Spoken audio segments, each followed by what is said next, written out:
Would you ever run for president? I retired from politics. I called my father the morning of the election after we won it was November 6th. And I said, Pops, I love you. I'm going back to the company. I'm going back to the people I love. I'm going back to, doing this. I'll run this side of life, and, you do a great job for the country, and you won't need to worry about anything over here. And, I know the country's in great hands. And I never thought I would have been in this race. I never thought I would have been a major player on that stage. And I was. And arguably without me, my father couldn't have done it, right? Because there would have been no one watching over the actual company. And, that was everything he had ever built, everything he had ever created. This is a major, he had an answer back in the 80s, which is, if I ever got so bad that we had no other choice, I would do it. And that would probably be my answer as well. I've seen the best of politics. I've also seen the worst of politics. I've seen how they can try and destroy a family for doing absolutely nothing wrong. I see how they can lash out and try and imprison you and bankrupt you and then kill you, as they did to my father twice. At the same time, I see this as kind of amazing transformational change that he's making every single day, right? I mean, peace in the Middle East, who the hell would have thought, right? Look at where our economy is, look at where our world is, look at our standing around the world. And so, the good news for the first time, I can see, I really see people who are making a difference. He's making a difference. And I think that's a beautiful thing for our nation. And we better have good business leaders running this country and not these bureaucrats who have been, can you imagine if AOC ran a $32.5 trillion economy? Yeah, well, it's Deloitte. They're polluting the oceans. Did you see that? Yeah, I mean, but like, I mean, look at Kamala, right? I mean, she goes out and talks. Her big economic plan was to stop the price. What did she say? Gouging. No, she said gauging. Price gauging. Oh, right? Sorry, price gauging at the grocery stores. Yeah, price. So she wants, her economic plan for this country is to stop the price gauging. Now, have you seen the margin though that they have at grocery stores are making a ton of money. They're making 1% margin. Yeah, I mean those guys. If anyone has money, it's the people who run the grocery. The grocery store owners. Casamatides is a friend of mine, right? Owns Cristides and D'Agostino's and all those, and a lot of places are not even making that. You know why? Because of the theft in some of these cities, right? When you used to have a theft rate of, half of 1%, and now all of a sudden, you have 7% of product walking out of your stores in high tax environments, with spoilage and everything else that you have in the supermarket business, you're not making anything. And the hardest business, but yet Mamdani wants to go and nationalize grocery stores. So, in all the infinite wisdom of City Hall in New York, I mean, I've saved them more times than you can count. We saved them on a skating rink in Central Park. We saved them on a golf course, which they spent 30 years trying to build at a cost of almost $300 million to build a golf course. And I got the thing done in 18 months, right? And yet in City Hall's infinite wisdom, they're going to go nationalize grocery stores and make these things profitable. Give me a break. How are you going to save New York in a sense?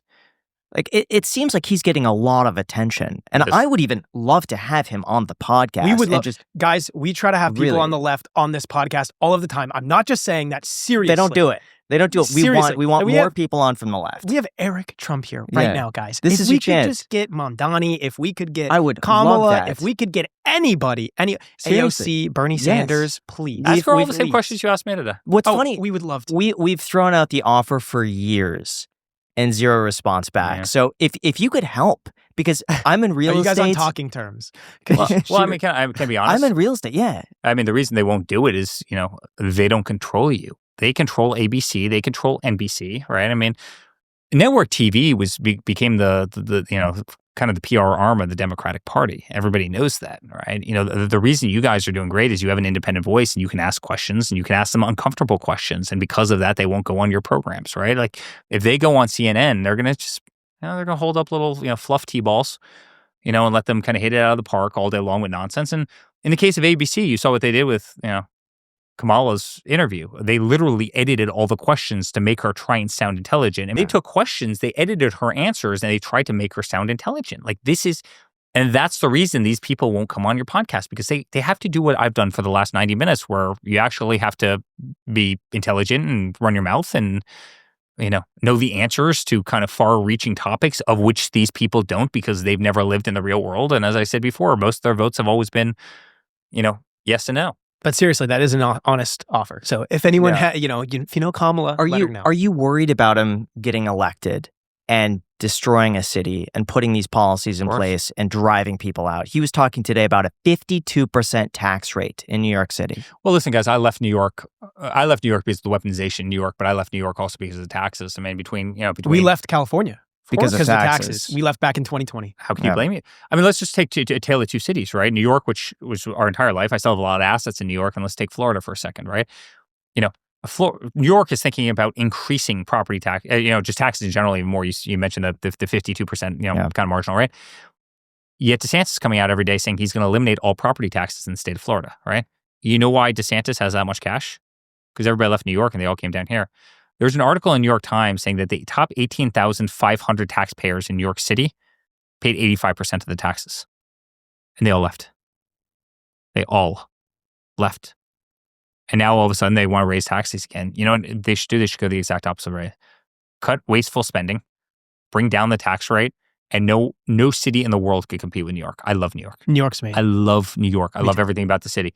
If they had, and I'm not talking about bringing it down to zero, but if they brought state and city tax down to like what North Carolina has, 4%, 4.5%. Oh, it would crush. Same with California. So many people would move back to California. People would pay the marginal difference, 100%. Yeah. You couldn't compete against New York. You could pay a little bit more, but what's going to happen? He's going to come in.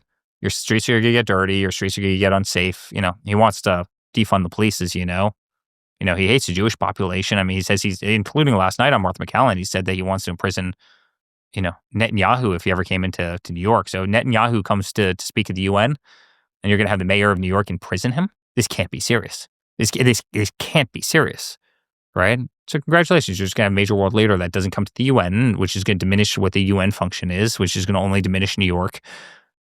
It's hard to believe we're here. It's incredibly. So what are you planning to do, if anything? Listen, I no longer vote in New York. I'm a proud Florida resident. I love it down here in Florida.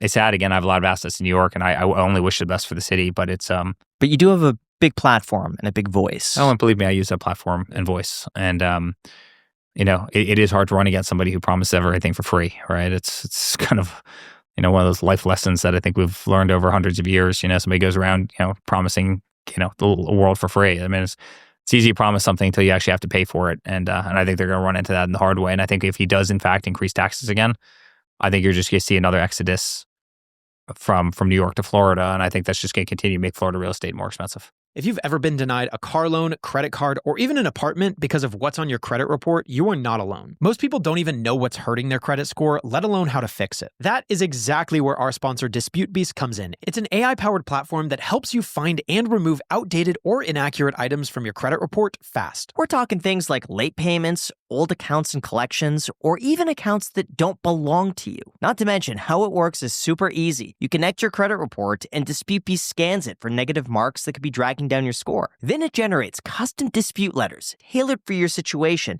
no templates and no guesswork. You could choose to just download the data and send it to the agencies yourself, or you can use their built-in mail service where they will literally handle everything for you. It's honestly just really clean and simple to use, and it's built by experts. So if you're ready to take back control of your credit, go to disputebeast.com/ICH today. There's also a link down below in the description, disputebeast.com/ICH. Guys, they will literally handle everything for you. If you're dissatisfied with your credit, they will do all of the research, let you know what's going wrong, and they will fight for you. disputebeast.com/ICH. Thank you so much to DisputeBeast for sponsoring this clip.